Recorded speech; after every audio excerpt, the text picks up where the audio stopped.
Hola, mi nombre es Ana Laura Villalpando y hoy explicaré el diseño gráfico en el espacio social, una lectura de Alejandro Tapia. Primero debemos identificar la tríada aristotélica. Tapia separa en el texto al diseño del arte y de la ciencia por su capacidad persuasiva en las masas. El diseño crea un discurso que moldea conciencias y no por su valor estético, sino por todos los artificios, investigaciones y construcciones que hay detrás de él. El ethos presenta el discurso a través de argumentos teóricos y filosóficos de la antigua Grecia, como son los textos de Platón y de Aristóteles, donde hablan que las disciplinas artísticas, los oficios y las ciencias en la antigüedad eran consideradas todas como artes. Pues sin embargo la capacidad de persuadir pues no embonaba, y ahora es lo que se está tratando de estudiar. En el patos, pues este se refiere hacia las emociones con las que el locutor empata con la audiencia, con su auditorio. Tapia menciona que esta es una de las herramientas más importantes para crear significado, pues depende del tipo de público, la época que se vive, los valores sociales y las tendencias, así como muchísimos más características para que se pueda persuadir de manera efectiva. Después tenemos el logos. Este se utiliza al tener muy claros el ethos y el patos, pues son los argumentos ya tal cual que van a ayudar a resolver o concluir la información presentada al inicio. Es decir, pues argumentar que el diseño sí es una actividad completamente retórica, porque plantea la invasión de nuevos significados. Además, modifica las creencias, juicios que se rearticulan para llevarse a la práctica.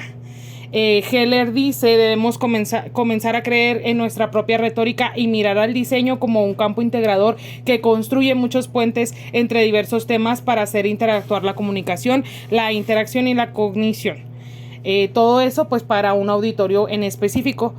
Después tenemos los tópicos de la lectura, que pues es diseñador, artista, persuasión, tecnología, pragmática, poética, funciones, estructura, mensaje, auditorio, cultura, sociedad, conciencia, lugares, creación, pensamiento, metodología, proceso comunicativo, lingüística, mensaje y creatividad. Estos pues son como los lugares comunes, ¿no?, a los que va la lectura. Después, ya como resumen a modo de inventio, tenemos que pues en el texto habla de cómo la comunicación tiene principios racionales, emocionales y organizativos, que no nada más es el acto del texto, ¿no?, o de decir, de enunciar las palabras, sino de cómo es que estas son usadas. Esto, incluso el discurso se puede volver una institución. Tapia comunica que el diseño está conformado por aspectos más complejos que solo los estéticos, tales como el color, la tipografía y la composición, sino que es por medio de la retórica que en realidad es que se figuran estos objetos de diseño, ¿no? Su valor recae en toda la construcción y la estructura que hay detrás de la investigación antes de la creación. Básicamente, Alejandro Tapia dice que a lo largo de la historia el diseño se ha encasillado nada más en su parte estética o bonita. Sin embargo, es por medio de la retórica que se puede estudiar, y donde él construye una base argumentativa y solidifica el concepto de que cada producto o soporte de diseño sintetiza la lógica social en una capacidad persuasiva para que guste al público. Entonces, los diseñadores, con su construcción estructural del discurso, logran una proyección pública persuasiva que no se vale de la ornamentación nada más, sino de la actividad estructuradora para persuadir, es decir, de toda la investigación que hay atrás del diseño, de todo lo que se envuelve el diseñador antes de siquiera sacar el producto de diseño al mercado o para que lo pueda ver su usuario.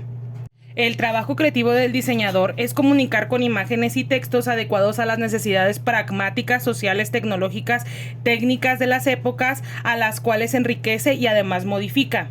Tenemos pues que las reglas que el diseño propone jamás podrán ser universales, ya que son resultado de una misma invención y por lo tanto cambian. Cada producto de diseño en el que se enfrenta un diseñador, cada diseñador tiene la habilidad para poner las reglas que necesita para que tenga sentido.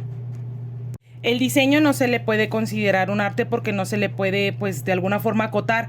Pensemos, por ejemplo, en una pintura. Un pintor, pues, tiene su caballete y ahí puede pintar fácilmente, ¿verdad? Y después Esto podría ponerse en un museo, pero el diseño está en todas partes, está en lo cotidiano, en cada objeto que utilizamos hay diseño, en un cartel, en cada texto, en todo es diseño. Por lo tanto, pues el diseño no se puede regir por estas reglas, ¿no? Ni una regla científica, ni una regla artística, porque él tiene sus propias reglas que están bajo la retórica.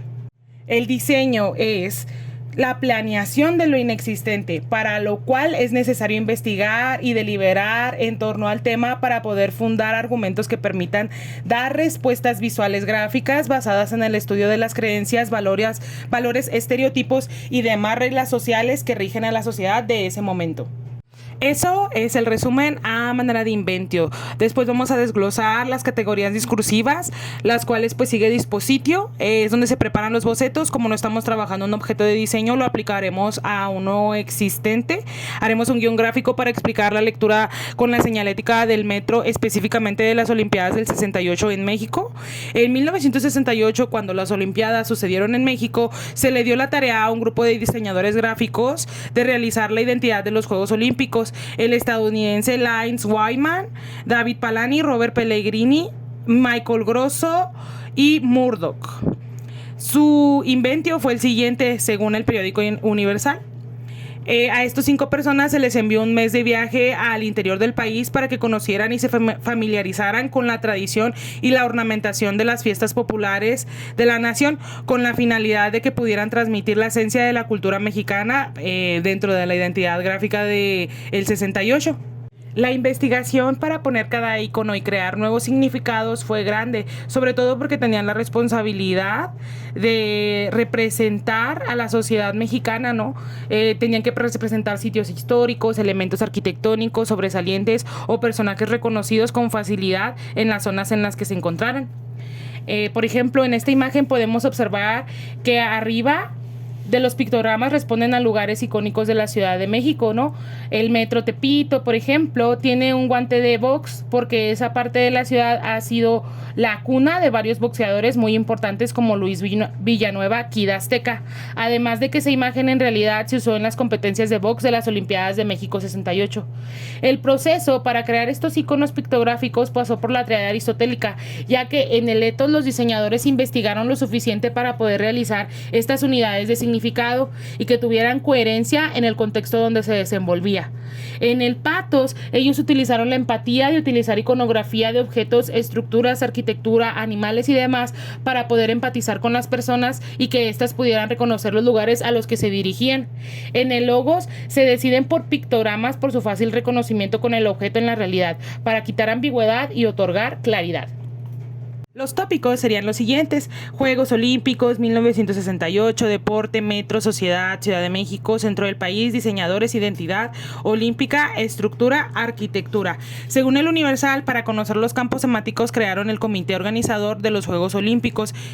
Este comité estaba presidido por Adolfo López Mateos, quien estableció 3 áreas necesarias para la realización de los Juegos: asuntos deportivos, finanzas y construcción de las sedes olímpicas. Por último, tenemos el locutio, que de las 2 propuestas gráficas para explicar la lectura se decidió por la de las Olimpiadas del 68, que es la que vamos a mostrar.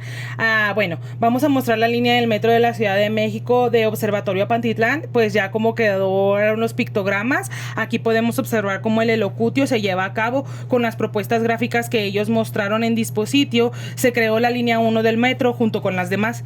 En esta podemos observar la cromática, la tipografía y composición de esta. Cada uno de estos aspectos responden a los conceptos sociales arraigados en la época. Además, que estaba cargada de la lucha social, en donde también surge una nueva gráfica con su conceptualización arraigada en las Olimpiadas y la masacre del 2 de octubre. Aquí podríamos de verdad que este tema se fuera muchísimo más complejo, sin embargo, pues no tenemos el tiempo, ¿verdad?, para desarrollarlo en este trabajo, así que vamos a pasar a la memoria. Conectar la lectura con la gráfica del 68 es la finalidad del dispositivo, donde se ofrece un guión gráfico de la señalética del metro para explicar a Tapia. Con esto nos damos cuenta cómo es que el diseño se desenvuelve en la vida diaria y se manifiesta en los espacios públicos dándole sentido a estos. Además, según lo expuesto aquí, da identidad a una época, la cual resuena en nuestros días porque pues podemos seguir observando esos pictogramas cuando vamos y utilizamos el metro en la Ciudad de México.